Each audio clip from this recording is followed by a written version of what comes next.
오늘 나눌 말씀 요한복음 5장입니다. 요한복음 5장 16절에서 29절입니다. 요한복음 5장 16절에서 29절입니다.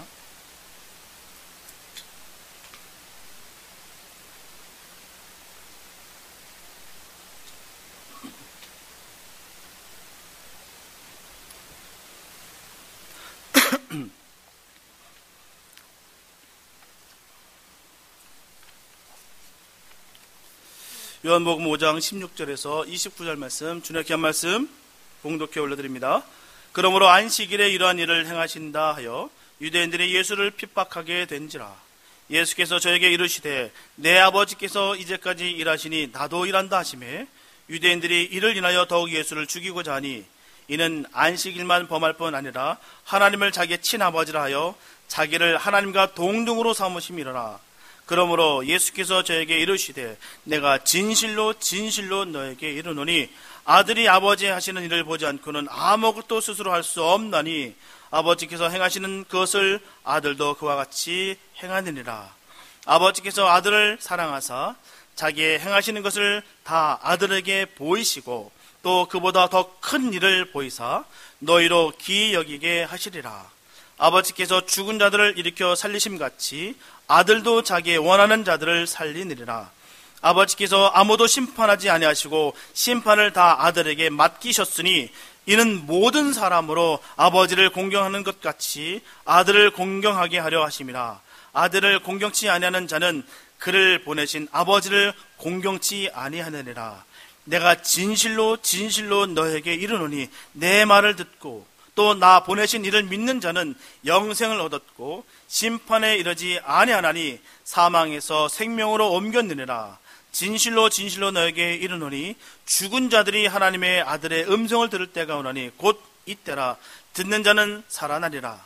아버지께서 자기 속에 생명이 있음같이 아들에게도 생명을 주어 그 속에 있게 하셨고 또 인자됨을 인하여 심판하는 권세를 주셨느니라. 이를 기이 여기지 말라. 무덤 속에 있는 자가 다 그의 음성을 들을 때가 오나니 선한 일을 행하는 자는 생명의 부활로, 악한 일을 행한 자는 심판의 부활로 나오리라. 아멘. 예수님께서는 성자 하나님으로서 모든 면에 있어서 성부 하나님과 동등하십니다. 그럼에도 불구하고 예수님께서 하늘 보좌를 다 버리시고 육신을 입으신 것은 우리를 위한 겸손하신 희생 때문이지 결코 성자 하나님의 위치가 성부 하나님과 성령 하나님보다 한 차원 낮아서가 결코 아닙니다. 그러나 유대인들은 주님의 이러한 겸손은 전혀 이해하지 못했다고 전하고 있습니다. 그들은 더 나아가 예수님을 인간과 같은 존재로 여기고 어떻게든 더 낮추려 했다라는 것이죠. 그러나 가장 아픈 것은요, 오늘날에도 대부분의 유대인들이 예수님의 신성을 부인하고요, 또한 지금까지 메시아를 기다리고 있다는 사실입니다. 사단은 처음 인간이었던 아담과 하와를 사주하여서 선악과로 미혹합니다. 그들에게 스스로 하나님과 같은 존재가 될 수 있다라고 미혹하여서 결국 인간은 모든 원죄를 갖게 되었습니다. 하나님과의 관계가 완벽하게 끊어지고요, 죄로 인해서 영원히 죽을 수밖에 없는 존재가 되었다는 것이죠. 그래서 인간은 누구나 원죄의 산물인 바로 탐욕을 가지고 있습니다. 그리고 하나님의 자녀일지라도 사단은 끊임없이 이 탐욕을 가지고 성도들을 미혹하고 있습니다. 그리하여 영적으로 눈과 귀를 어둡게 만들어서 하나님보다도 더욱 사랑할 만한 것들을 자꾸 품게 만든다는 것이에요. 자꾸 그 마음속에 우상을 만드는 공장으로 세웁니다. 계속해서 우상들이 우리의 마음속에서 만들어지고 있다는 사실입니다. 만일 오늘날 우리가 하나님보다도 더 사랑하거나 의지하는 그 무엇이 있다고 한다면 그것은 바로 하나님을 인간 또는 피조물 수준으로 끌어내리는 것이 됩니다. 따라서 우리는 속지 말아야 돼요. 우리는 항상 말씀과 기도로 깨어 있어야 될 줄로 믿습니다. 그러면 오늘 말씀을 통해서 하나님 아버지의 동등 되신 그 예수님께서 우리에게 진정으로 주시려고 하시는 것이 과연 무엇인지 함께 살펴보면서 은혜를 나누겠습니다. 첫째, 삼위일체는 동일하십니다. 본문 19절에 보게 되면 아들이 아버지 하시는 일을 보지 않고는 아무것도 스스로 할 수 없나니라고 말씀하고 있어요. 여기서 보다라는 그 헬라 원어는 블레포라고 되어 있는데요, 이 문장을 푸는 핵심 단어입니다. 이 원어는 바로 알다, 깨닫다, 이해하다, 관망하다라는 뜻을 가지고 있어요. 바로 아버지와 아들의 의지가 일치함을 나타내준 단어입니다. 함께 보고 함께 느끼고 함께 했다라는 뜻이에요. 분명하게 창조 전부터 성부 하나님과 성자 하나님의 견해는 전혀 상반되거나 차이를 드러낸 적이 없습니다. 하나였다라는 것이죠. 하나로 보고 하나로 느끼고 하나로 함께 여기셨다라는 것입니다. 완벽하게 일치를 보이셨어요. 구속이든 창조든 그 무엇이든 말입니다. 지극히 작은 일일지라도 완벽하게 완전하게 일치하셨습니다. 그러므로 이 세상에서의 예수님의 사역은 조금도 하나님과 다른 것이 없다는 것입니다. 그래서 전하시기를 아버지께서 행하시는 것을 아들도 그와 같이 행하느니라 이렇게 말씀하고 있습니다. 그러므로 예수님께서 사역하실 때 자율적으로 말씀하시고 행동하셨으나 거기에는 조금도 하나님의 의지에 어긋난 바가 없습니다.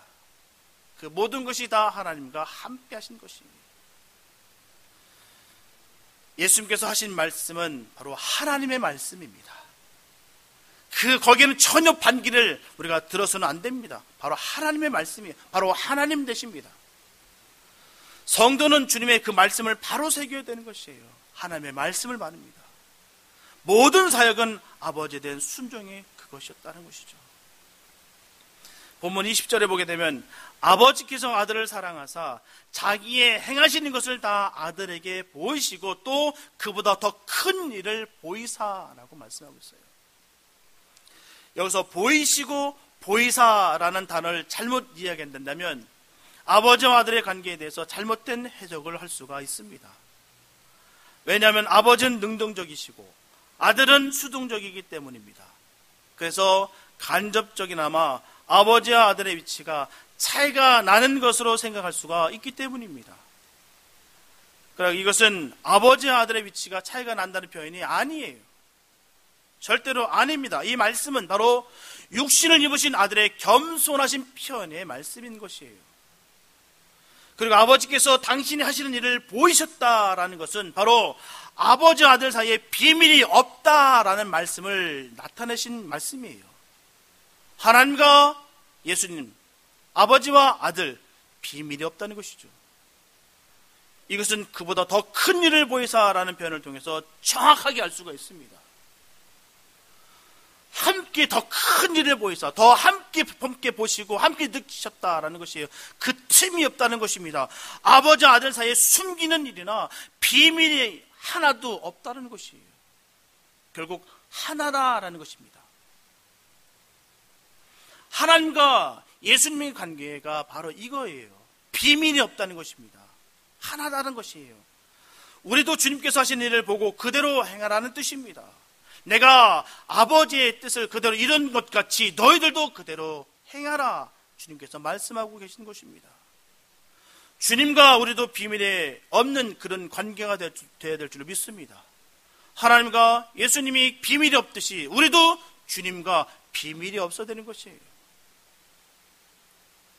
이런 관계가 바로 아버지와 아들의 관계입니다. 바른 관계예요.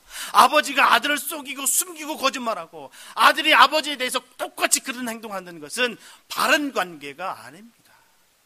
그건 부자의 관계가 아니에요. 21절 말씀 보게 되면 아버지께서 죽은 자들을 일으켜 살리심같이 아들도 자기의 원하는 자들을 살리느니라. 이 말씀은 예수님의 자유로운 주권에 대해서 분명하게 밝혀주신 말씀입니다. 주권에 대해서 말입니다. 이것이 하나님과 예수님의 동등함을 말하는 것이에요. 동등함. 두 분 모두 다 죽은 자를 살리신다라는 것입니다. 아버지께서 죽은 자를 일으켜 살리심 같이 아들도 자기의 원하는 자들을 살리느니라. 이게 바로 동등함을 말하는 것입니다. 동등함. 같은 상황에서 같은 능력을 할 수 있다는 것이 바로 동등됨을 말하는 것이에요.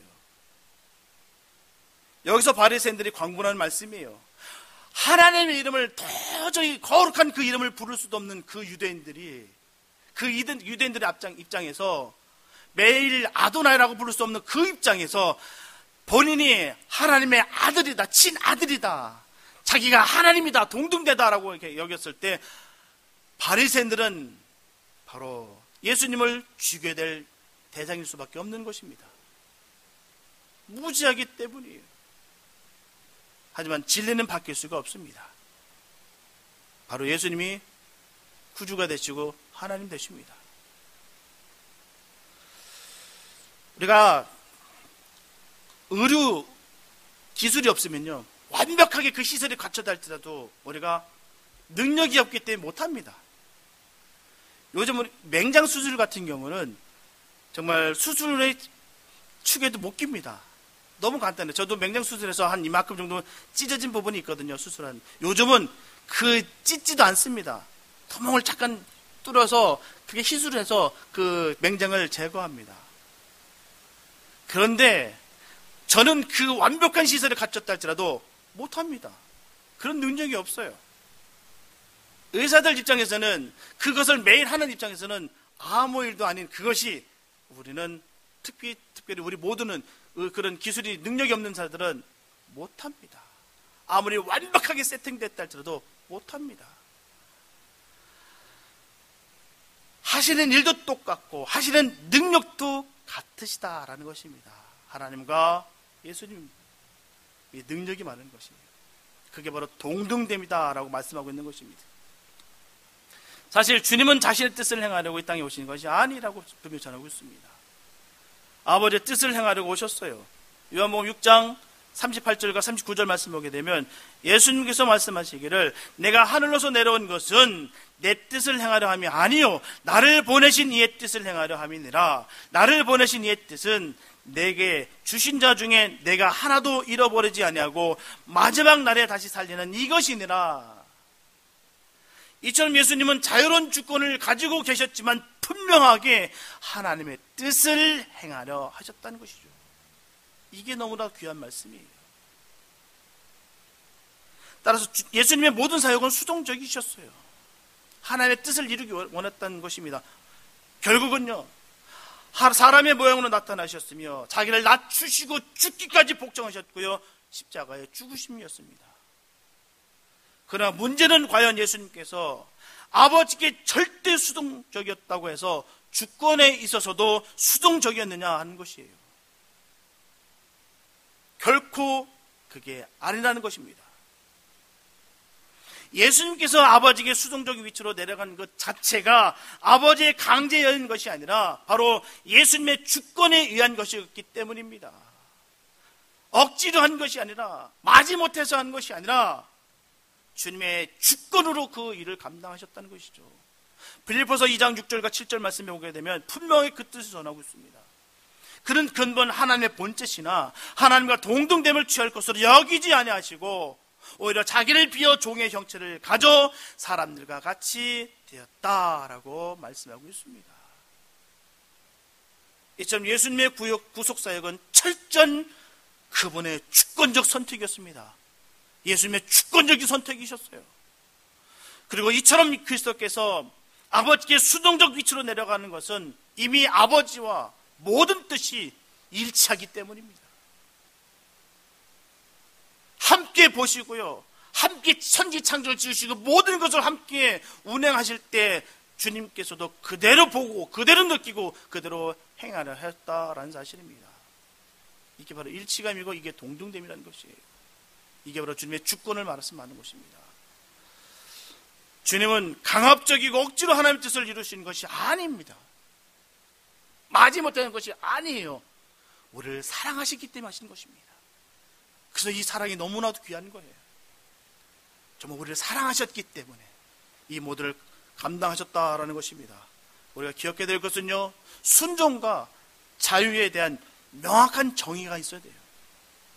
이 정의가 흐려지니까 문제가 발생되는 것입니다. 자유와 순종을 자신의 멋대로 해석하고 사용하게 된다면 반드시 문제가 생긴다는 것이에요. 이를테면요, 성경으로 돌아가야 한다는 그 말을 듣고 근본주의자로 바라보면서 전하기를 책을 왜 믿어? 하나님을 믿어야지 라고 말하는 사람이 있습니다. 그렇게 신학 공부하시는 분들이 있다는 것이에요. 우리가 자유를 잘못된 해석하게 되면 이렇게 될 수 있다는 것입니다. 말씀의 권위를 자신의 뜻에 더 권위를 높게 잡아버리면 이 모든 것이 다 무너지는 것입니다. 자기 자유로 말입니다. 이것은 책이 아니에요. 이건 글이 아닙니다. 하나님의 말씀이에요. 이 말씀을 가지고 책을 왜 믿어? 하나님을 믿어야지. 좋은 뜻 같으나 결국 그 뜻에는 근본이 사라져버리는 것, 기준이 사라져버리는 것입니다. 이 가운데 죄가 있고요, 이 가운데 축복이 있습니다. 그 기준을 무너뜨려버리는 거예요. 이 기준에 따라서 2단, 3단이 다 나오는 건데 이 기준을 다 무너뜨리면서 2단이지 3단이지 이게 교준지 이게 주의종인지 모르게 만든다는 사실입니다. 자유를 내 마음대로 해석해버리면 그렇게 될 수 있다는 것이죠. 순종은 어떻습니까? 지나친 근본주의가 되어가지고요, 하나님에 대해서 늘 벌 주시는 무서운 신분, 맨날 덜덜덜덜 떨게 만들고 자칫 잘못하면 죽을 것만 같고 저주받을 것 같은 그런 두려움 속에 맨날 묶여서 사는 그것, 순종이 아닌 맹종의 모습. 우리가 내 마음대로 이 자유와 순종을 해석해버리면 잘못된 길로 갈 수 있다는 것입니다. 문제가 발생되는 것이에요. 그렇기 때문에 이 자유와 이 순종은 함께 가는 것이에요. 분리되는 것이 아닙니다. 함께 하는 것입니다. 주님이 원하시는 순종은 바로 자유 가운데 섬기고 따라가는 것을 원하신다는 것이죠. 주님이 원하시는 바가 거기 있다는 겁니다. 뭐라고 말씀하십니까? 성경에서 진리가 너를 자유케 하리라. 아들이 너희를 자유케 하면 너희가 참으로 자유하리라. 주는 영이시니 주의 영이 계신 곳에서는 자유함이 있느니라. 이게 주님께서 원하시는 바입니다. 우리가 자유롭기를 원하는 거예요. 모든 걸 묶여서 모든 걸 덜덜덜 떨고 늘 예민하고 늘 거기 한데 묶여있는 것이 아니라 우리가 풀려나기 원하는 것이에요. 죄의 풀에서 벗어나서 자유의 몸에서 주님을 섬기는 것이 바로 순종이다라고 주님께서 말씀하시고 있는 것입니다. 그게 순종이에요. 자유된 몸에서 말입니다. 늘 묶이고 늘 벌받을까, 늘 저주가 말할까, 임할까, 늘 두려움에 떠는 것이 아니라 그 자유된 몸에서 진리가 널 자유케 했다 라고 말씀하시면서 우리에게 늘 자유를 주시기 원하시는 주님의 뜻을 헤아리시기 바랍니다.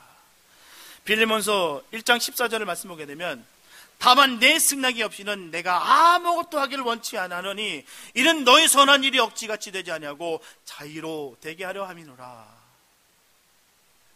억지로 하는 순종 원하시지 않습니다.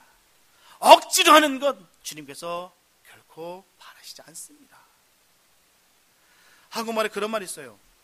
울며 겨자 먹기, 엎드려 절받기, 옆구리 찔러 절받기. 기분 좋습니까? 그렇게 해서 받는 것, 아무리 좋은 것을 받았다 할지라도요, 억지로 인상 팍팍 쓰면서 받는 것, 그런데도 불구하고 할렐레 그걸 받아서 좋다면 그건 잘못되는 거예요.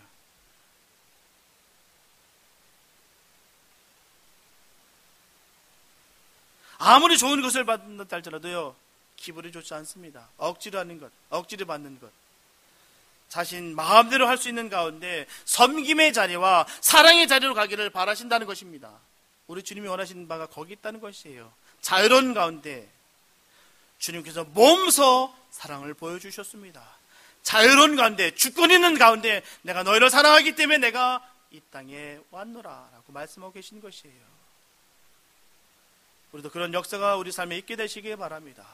자유함 속에서 진정한 순종이 나오는 역사가 있게 되시기를 축복합니다. 보면 23절에 보게 되면 이는 모든 사람으로 아버지를 공경하는 것 같이 아들을 공경하게 하려 함이니라 말씀하고 있어요. 분명한 것은 예수님께서 직접 인류의 죄를 대속하셨기 때문에 모든 구속받은 성도들로부터 찬양을 받아야 됩니다. 마땅하십니다.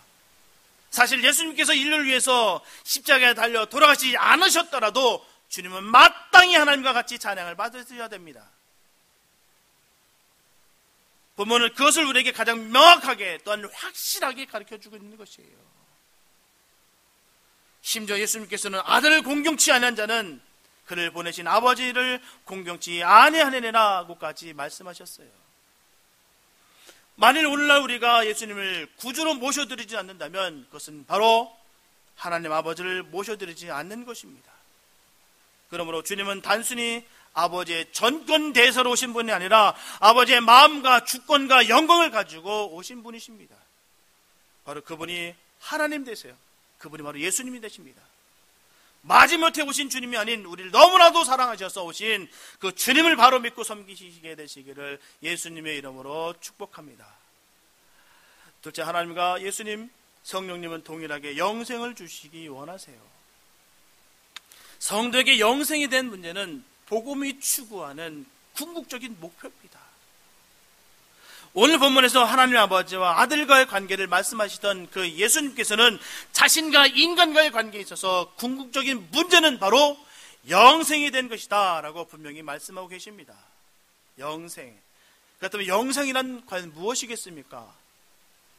본문 26절에 보게 되면 아버지께서 자기 속에 생명이 있음 같이 아들에게도 생명을 주어 그 속에 있게 하셨고 라고 말씀하고 있어요. 이처럼 영생, 바로 영원한 생명이라는 것은 하나님 안에 있는 생명을 말하는 것입니다. 이 생명은 그 아들 예수 그리스도에게 주어졌어요. 요한일서 5장 11절 말씀 보게 되면 또 증거는 이것이니 하나님이 우리에게 영생 주신 것과 이 생명이 그의 아들 안에 있는 그것이니라 말씀하고 있습니다. 그러므로 이 영원한 생명은 예수님을 통해서 인간에게 주어지는 것입니다. 이렇게 주어진 것이기 때문에 바로 주님이 주시는 선물이에요. 영생은 내가 노력한다고 해서, 내가 애쓰고 힘쓴다고 해서 내가 받아주시는 것이 아닙니다. 내가 이것을 내가 노력해서 얻는다고 생각하는 것이 바로 자기의 의와 율법을 믿음으로 말미암아 구원을 이룰 수 있다라고 여기는 것과 마찬가지예요. 영생은 결코 주님께서 주시는 것입니다. 선물이에요. 이처럼 성도는 영생을 주신 분이 누구신지를 우리가 알아야 됩니다. 누가 그 영생을 주신 분인지 알아야 되는 것이에요. 요한복음 17장 3절에서 예수님은 말씀하십니다.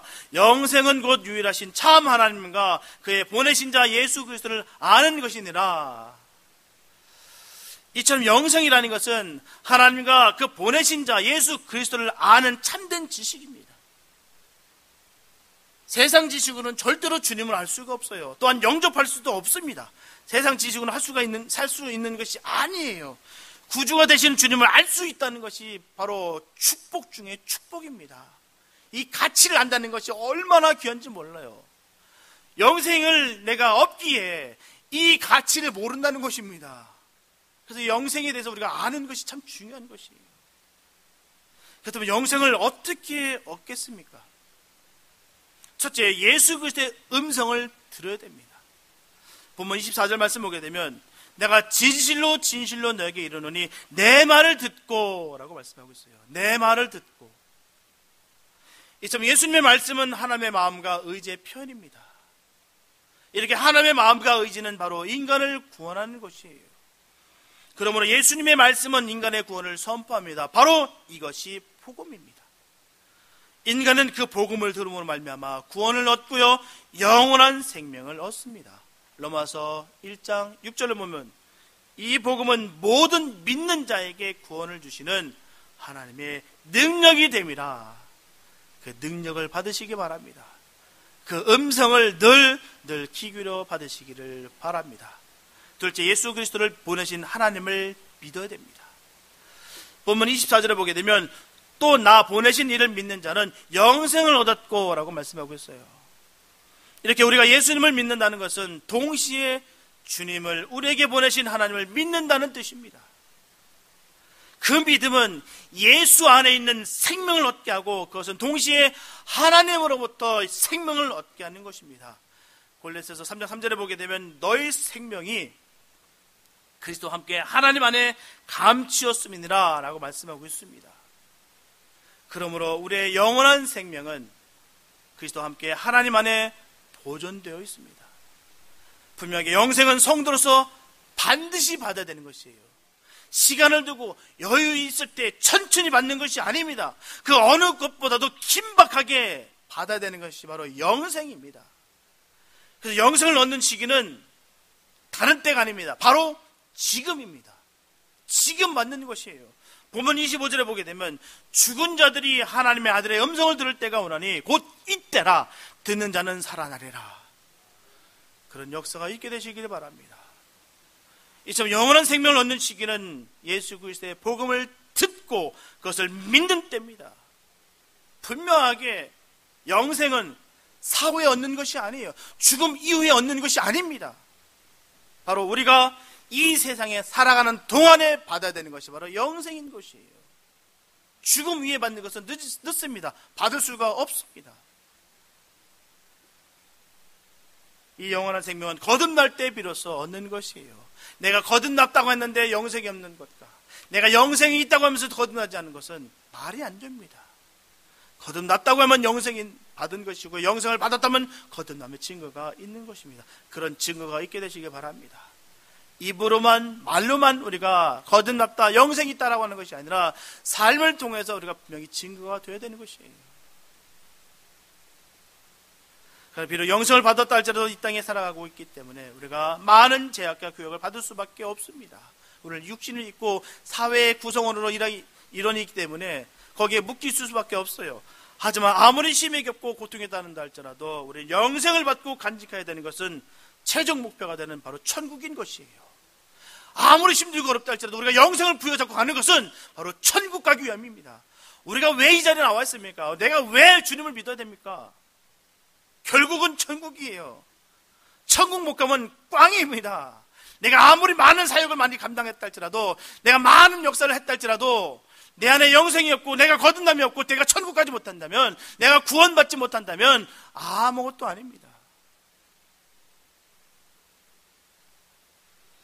결국 저 사람들은 영생의 결과는 바로 심판을 면제받기 위하기 때문이에요.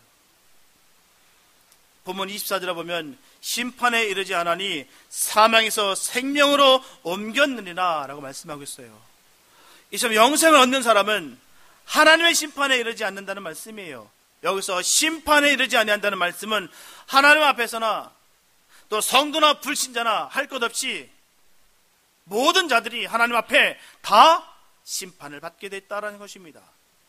영생을 얻은 사람은 그러나 정죄에 이르지 않는다는 것이에요. 주님을 반드시 만나게 되어 있습니다. 내가 많은 일을 했다고 해서 난 그냥 통과 아닙니다. 반드시 주님을 대면할 그때가 있다는 것이에요. 그렇기 때문에 우리가 바르게 살아야 될 줄 믿습니다. 주님을 만날 그날이 있기 때문이에요. 반드시 우리는 만납니다. 주님을. 그리스도의 보혈의 공로로 영생의 권리를 확보한 사람은 성령을 통하여 영생에 대한 보증을 얻었으므로 그리스도 안에는 영원한 생명만 있고 죽음은 없습니다.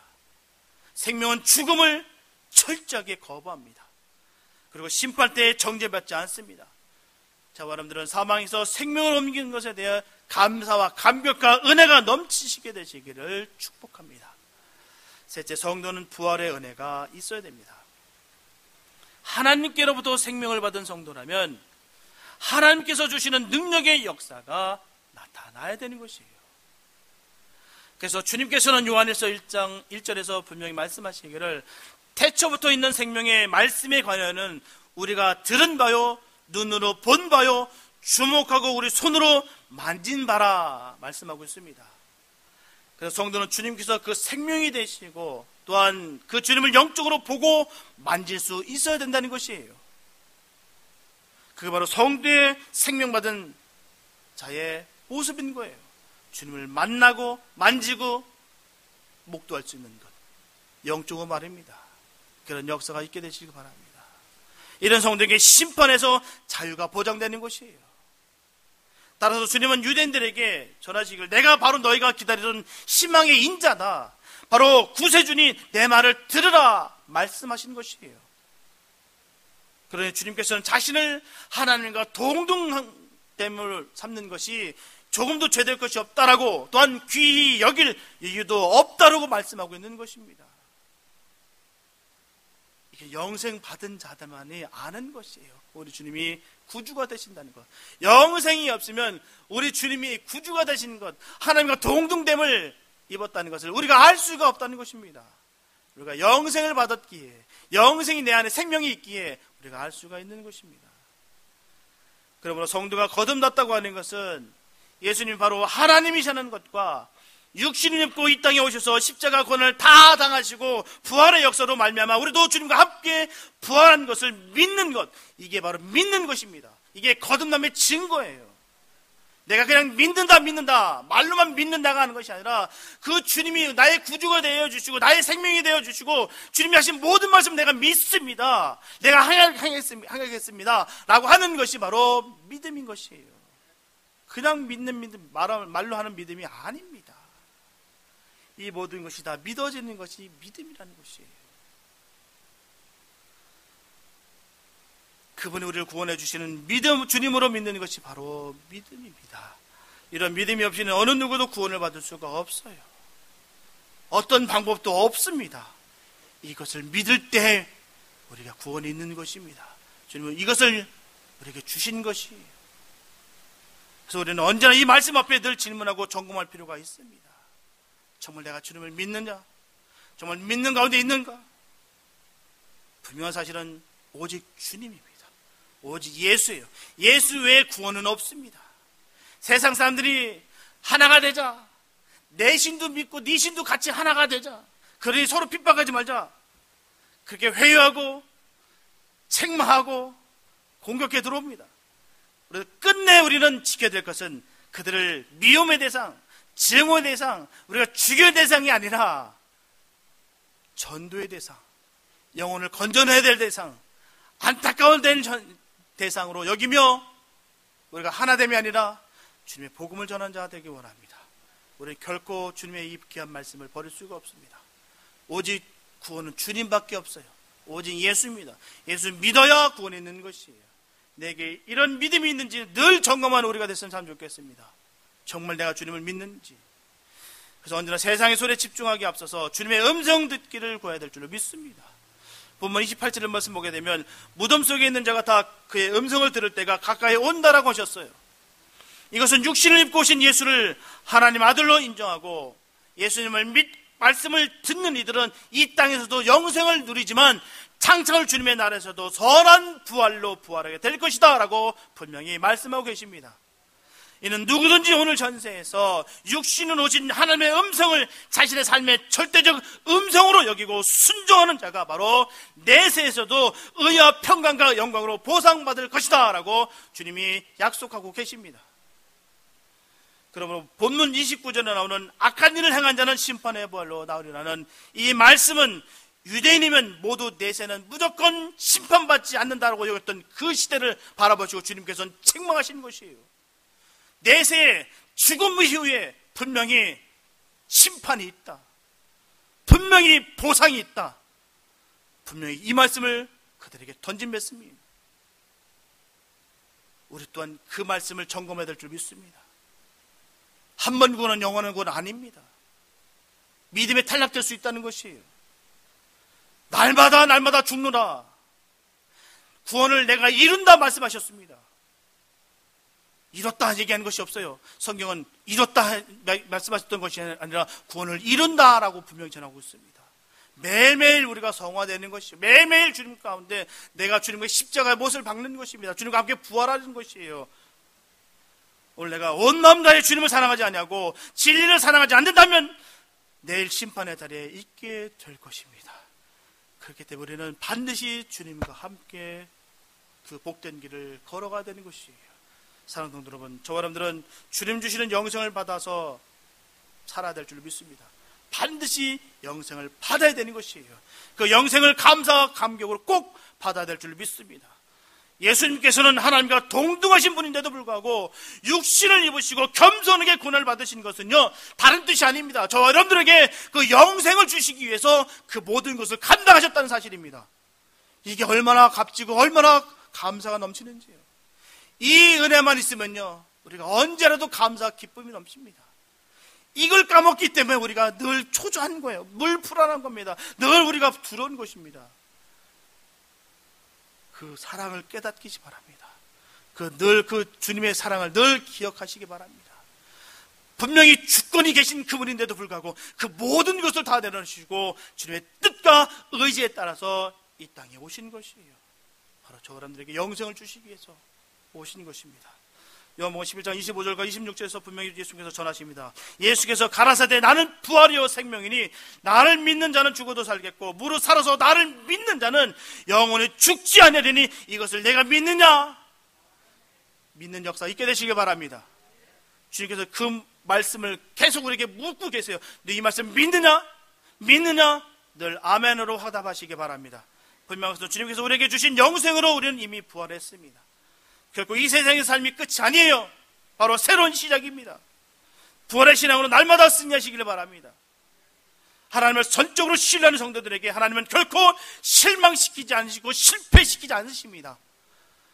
그리고 하나님을 신뢰하는 성도들의 간구는 하나님의 그 정하신 때에 반드시 이루어 주십니다. 그 믿음을 갖게 되시기 바랍니다. 우리는 이 하나님을 믿고 의지하면서 담대하게 나아가야 될 줄로 믿습니다. 주님을 만나게 될 우리는 그날을 늘 고대하면서 서로를 돌아보며 위로하고 격려하여 이 땅의 생활에서도 천국을 이룰 수 있게 되시기를 예수님의 이름으로 축원합니다. 기도합니다. 사랑해 주님 감사합니다. 아버지, 우리가 무엇이 간데 우리를 구원해 주시고 우리를 자녀 삼아 주시고 인도해 주시니 감사합니다. 모든 주권이 있는데도 불구하고 하나님 다 내려놓으시고 하나님 아버지 이 땅에 내려오셔서 우리를 정말 죄악 가운데 있었던 영원히 멸망권까지 받을 수밖에 없던 저희들을 구원해 주시니 얼마나 감사한지 모릅니다. 그 감격과 그 감동을 아버지 우리가 결코 식어지지 않게 해주시고 우리가 사나 죽으나 다 주님의 것인 것을 늘 기억하며 늘 감사와 기쁨만 있게 하여 주시옵소서. 내 안에 영생이 있음을 늘 우리의 삶의 증거로 나타나게 하여 주시옵소서. 우리가 다 주님의 은혜 가운데 살아가는 것을 늘 기억하게 하여 주시옵소서. 모든 주권이 다 주께 있습니다. 주님이 하나님과 함께 하나가 되셨던 것처럼 비밀이 없었던 것과 같이 우리도 주님과 함께 비밀이 없는 복된 삶이 되기 원합니다. 모든 생사화복을 주님께 온전히 의뢰하오니 아버지 온전히 주님께서 이끄시옵소서.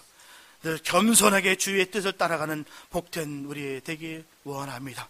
주님 인도하여 주시옵소서. 끝까지 이 귀한 생명을 부여잡고 나아가야 늘 부활의 신앙으로 늘 바르게 살 수 있는 복된 역사가 있게 하여 주시옵소서. 주께서 함께 하심을 믿사옵고 우리를 구원하신 예수님의 이름을 기도했습니다.